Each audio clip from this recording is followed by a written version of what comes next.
Michael, I'm not sure whether 4-3 wins are the sort that managers really like, but must be pretty pleased overall, really, about coming back from the international break with a good win. Yeah, I think when you have the break, you're right. You always want to win that game when you come back. It's when you go into the international break, it's important you win because you have to dwell on it for a couple of weeks, and then as I say, coming out of it was good to win as well. So on both scores, we're happy with that. You're right. There's a lot of aspects about Saturday that we're pleased with, but other aspects that clearly we would like to improve on. It was that kind of game. We were a little bit wary of it becoming that kind of game, but sometimes it's hard to stop it, really. And the most important thing is that we did enough to win the game. Overall, though, are you fairly satisfied with where you are at this point in the season? Yeah, I mean, we're 3 points off the top. I think if you'd offered us that after 12 games, we'd have happily taken that. I think there's been a lot of things that we're reasonably happy with, things that we hope would happen in terms of how the season would go. We're still, a long way away from where we would like to be, but equally, there's a lot of positive signs in there that, we just have to continue to progress. And, the game tomorrow night is another example. Again, we play, I think, one of the favoured teams and one of the benchmarks, which the teams that come out of the Premier League always are. And so we expect a very tough game, but a game that we look forward to and believe that we can certainly take something from. Yeah, I mean, as you said, the teams coming down with the advantage of the parachute payments, etc., are always going to be favourites to go straight back up. But it doesn't always work that way. Have you been impressed with how Norwich have reacted to having to start again in the Championship? Yeah, I think. I think so. The other thing is I think obviously when you're only one season in the Premier League, you don't have maybe the same level of adaptation that certain other teams need. I think also probably Norwich and Bournemouth have done, that they've sold assets and then reinvested in the team for possibly what they feel are the right types of players to challenge to get promoted straight away again. So they'll have a lot of players in their squad that will have gone through the promotion season with them. They've still got the manager that's gone through the promotion season with them and the structure that was at the club. So I think for them to adapt to the Championship hasn't been as difficult possibly for them after one season. And what they've done well is they've recovered after a couple of defeats, and they're in a good run, obviously unbeaten in 9. Lastly, from me, obviously Tyrese took the plaudits on Saturday, but looking back, are you pleased with the fact that you've had goals from lots of different parts of the team this season? Oh yeah, definitely. I think that's something that we will need. Everyone wants a 20 goal a season man in their ranks, and they're hard to find. And over the years, it's Stoke in their days in the Premier League never had that type of striker either. So it's always been, I think, part of the makeup of a Stoke team to get goals from different areas of the pitch. If you look last season, for example, Sam Clucas was our top goal scorer with 11 from midfield. So we want to continue to add goals from all areas of the pitch. I think we have goals in our team, depending on the various formations that we've played. Saturday we played probably, very attacking. Consequences of that was we conceded as well. But the main thing is, as I say, I think we've scored 19 goals this season, which puts us possibly only Blackburn, I think, are the only team that scored more. But certainly in recent weeks, we've conceded a few more than we would have liked. Thank you, Michael. Thank you. Thanks, Nick. Angela now, please. Michael, you must be reluctant to change much, having got your second back-to-back win, and it must be difficult given that it's another, we say every week, a tough competition, but they won't come much tougher than Norwich, will they? No, they won't. This is, I think when you play the teams that come down, and a team like Norwich, which is, they have a nice, I think they're younger players or experienced players at this level. And it'll be a tough game for us. But I think confidence is good in our group. We won't necessarily have to change much. We have to look at why we conceded goals and the rationale behind that as well. I think possibly too many of the goals have been individual mistakes as opposed to anything which is structurally in terms of the team. But we look at that in terms of what way we shape up tomorrow. And but equally, we don't want to take away the threat that we have at the opposite end of the pitch. You've talked about looking at the mistakes, but the defence has been compact throughout, and you must be really pleased with the way you've had the good turnover of the ball in the last few weeks. You've certainly improved on that and the pressing ability of the team. Yeah, I mean, we've I think it depends on how the opposition want to play, really. If teams, are determined to play out, as Huddersfield were on Saturday, it gives you the opportunity, if your shape's right, to go and press the game. I think we did that very well on Saturday.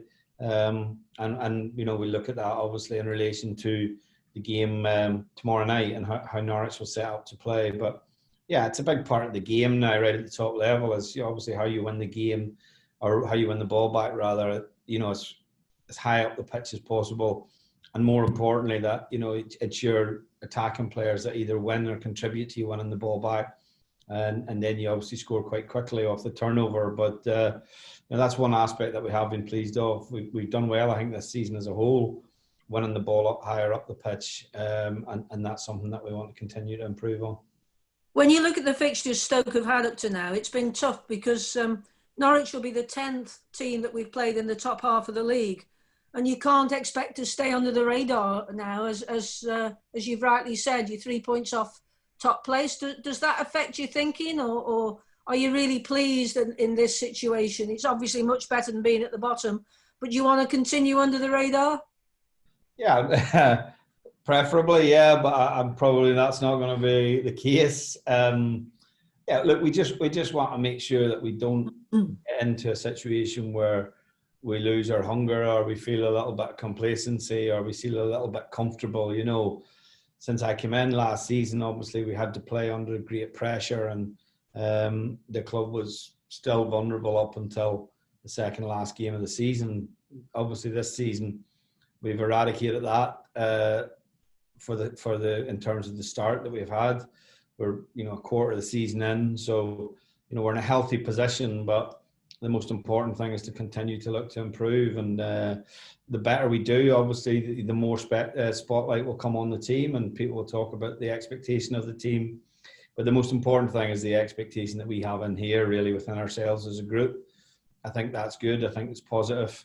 I see a group of players with a real desire to do well this season. I see a group of players that seem to have a real good camaraderie and spirit amongst themselves as well. And, that bodes well, because we will be stretched and tested, between now and Christmas in particular. And, these are big games, the likes of Norwich at home, and we've got to go into that game believing that we can win it. I mean, you've talked about expectations. Stoke unrealistically, most people think the second highest scorers, Campbell's top of the assist charts. But I'd like to say Sam Clucas, I thought, played the best game he's played since coming back. And his goal was a special one, his first goal of the season. He makes a big difference, doesn't he? He does, yeah. I think he had a little bit of a slower start to the season. And that was a combination possibly a little bit maybe of a hangover from last season as well. He played so much football. But the little injury and then coming back, I think he's trained well. It's given him a little bit of time maybe to fully recover. And his goal was important. And Sam brings a lot. Like a set piece delivery was very good on Saturday as well. And we asked him to play a slightly different role, because more often than not, he likes to try and get forward. He had to be a little bit more reserved in the game with the system that we played. And I thought he did that well. I thought him and John Obi were a good pairing. And, as I say, Sam's been, since I've come in, obviously, I've enjoyed working with him, and, his performances have been of a very high standard. And a word for Joe Bursick. He was talking, you could hear him on the stream. I'm sure you could hear him in the stadium talking throughout the match to show what a confident young man he is. Yeah, he's a confident keeper. I thought he did well Saturday. He kicked well. His positions, in starting position in his box, he came out a couple of times and made very important interceptions, and that gives confidence to the defenders. I think his starting position allows your back three or your back five or back four, rather, whatever you choose to play, it allows it to possibly play slightly higher up, which is important. And, like any goalkeeper, he'd be disappointed to concede 3 goals. That's natural, but we felt when we look at the goals, really there's very little more he could have done. And overall, we're delighted with the debut that he had. And, it's up to him now to build on that. Lastly from me, any injuries or knocks from Saturday? No, we came through okay, which was good. So no one to add to the injury list. And as I say, hopefully those that are on the sidelines get continued improvement to get back. We have Ryan will play tonight in the under-21s, which is an important game for him. So we'll sit and watch that tonight here at the training facility. And Thibaut as well will play in that game. So I think those players, it's important to get minutes under their belt, and they come back and challenge for positions as well. Thank you. Good luck. Thank you. Thanks, Ange. George now, please. Thanks for joining us, Michael. First of all, just briefly on Joe again, Joe Versick. Obviously, he's got his opportunity. He's going to take it, but you have contingency plans to maybe bring any more experience in there or not because of situation with Adam, of course, and Angus. Yeah, well, we are working on the possibility of bringing an experienced goalkeeper in as well, which I think is important because we've only got very young goalkeepers in the club at this minute in time, and anything can happen in a game. For example, if someone was to be, Joe was to be sent off, or a situation where he's forced into a position where he's in a difficult position, and that can happen at any time in a game. So yeah, it's not a very easy market to operate in to get the right kind of keeper and the right type of person, but we've done a bit of work on that over the weekend, so that even just for the benefit of training, to be honest, it's difficult to coordinate training when you've just got younger keepers there available all the time. So we look to see if we can get a little bit of support in that area, and then obviously Adam and Angus, it might just take a little bit of the I suppose the anxiety of getting them back and having them fit, making sure that when they do come back, they're fit rather than that they're in a position where we feel we have to rush them back. Adam and Angus, obviously, we don't know the timescales yet. Is there any indication who might be the one that might come back the quickest in any way, Michael, or not? Well, I think Adam's probably ahead of Angus. It's difficult medically to give you a definitive on that, but Adam's made good progress. Obviously, he's a couple of weeks ahead of Angus as well because his injury happened Swansea away. So we'll see. As I say, I think they're both making good progress, but it's a difficult one because of the nature of the injuries. Will really only be tested once we get them doing actual goalkeeping work, and they're having to obviously, more side-to-side type movements, more up and down, and where they'll put, greater stress on where the injury occurred. And at the minute, the work that they're doing isn't at that level. So we just have to manage that. And when we do get to that point, obviously, make sure they're ready to go back in at that point. Moving on from Saturday, then the momentum is with you, Michael, in more ways than none. Do you expect it to be a very similar game in terms of high energy? Because that's the way it was on Saturday. It was very much, and both defences really were putting the emphasis on attacking more so than the defensive side of the game. Do you agree with that? Yeah, we knew what way that Huddersfield would come and approach the game. We knew that they would come and try and press us. I thought we handled that quite well, and we maybe played a little bit forward quicker and didn't allow ourselves to be pressed. We also pressed them well. We knew they'd start the game. So yeah, it was a good game on Saturday. There was a lot of good play in it. It was end to end. It was high intensity, as you say. And that's, I think it's a good thing for us, that, because it shows that we're able to compete and manage a game like that. I think the game tomorrow night will be slightly different, if I'm honest. It may be slightly more tactical. We may have to at times sit a little bit deeper and absorb pressure from Norwich, but equally we'll be in a situation where we know we can hurt teams in the counter attack if necessary. But our game plan and our approach to the game will be to get on the front foot as much as possible and try and bring our game to the opposition.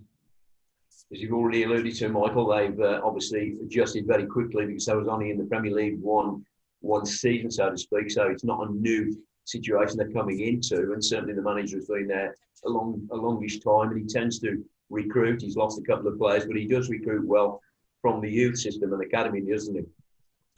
Well, that was, they had a very strong,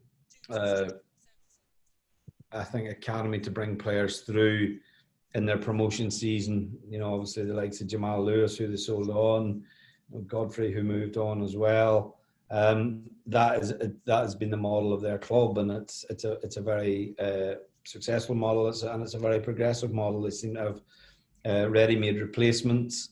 And then they buy well as well. They've bought strategically well. I think that their experiences in the Championship or help them know rather what kind of players to bring to the club, and they've done that. They spent money in the summer, particularly in Hugo. They felt they probably needed that type of striker.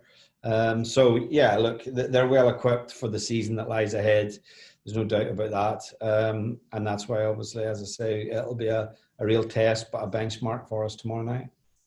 And certainly from me, the partnerships are starting to develop within the team. We see that nice triangle there with Nick Powell, of course, Stephen Fletcher and Tyrese. He's really starting to gain that impetus, isn't it, really? And they are players that the opposition have really possibly try and mark ready. But they really have that freedom to move around, particularly Nick Powell has the freedom to introduce the flair to the team, doesn't he? Well, Nick, yeah, Nick's a very... he's the type of player that likes freedom. You know what I mean? We have to manage that aspect of it. I thought on Saturday what he did for us was really strong defensively. We know what he'll give us going forward. I thought he took care of the ball very well. That's something we're always, emphasising to him. And he creates chances for others, and more than capable of taking a chance himself. But I think what he does give you is real variety, and we played him essentially as a 10 on Saturday. He has already proven to us that, we've played him off the left and we've played him in midfield as well. So, wherever he lines out for us, we believe obviously he can have an attacking impact, but he brings a lot to the team, and, he's in a good being of form. Thank you, Michael. Thank you. Thanks, George. Dave, couple from you, please. I've just got one question, actually, Michael, because you were saying tomorrow's game is going to be very different from Saturday's game. It's in many ways going to be a bit of a clash of the titans, the two informed sides of the Championship. And I'm just looking at the figures, and it's quite alarming because although in the last 6 games you've scored 13 goals, in the last 6 games they've only conceded 3. So breaking them down is going to be really hard. Well, it will be, and they probably maybe don't concede because they've been the dominant team in possession as well. It doesn't always work out like that, obviously, but look, they haven't scored as many goals as we have, for example, but they've been stronger defensively. I think they've possibly only conceded 8 since the season started, which is a good number. If you're conceding that level of goals through a season, it puts you in a good position, I think, to go and make a real challenge. So, look, we'll have to deal with, I think, a team which has, been arguably 3 years in the making between their Championship promotion, their year in the Premier League, where despite it being difficult for them, they'll have gained a lot of it from that experience, and those players will have grown a lot individually, having played in that environment, and they'll take that forward into this season as well. So, look, we wouldn't regard ourselves as necessarily the form team in the Championship. We regard ourselves, we look at our own form predominantly and just continue look to improve in it. As I say, we'll be tested tomorrow night.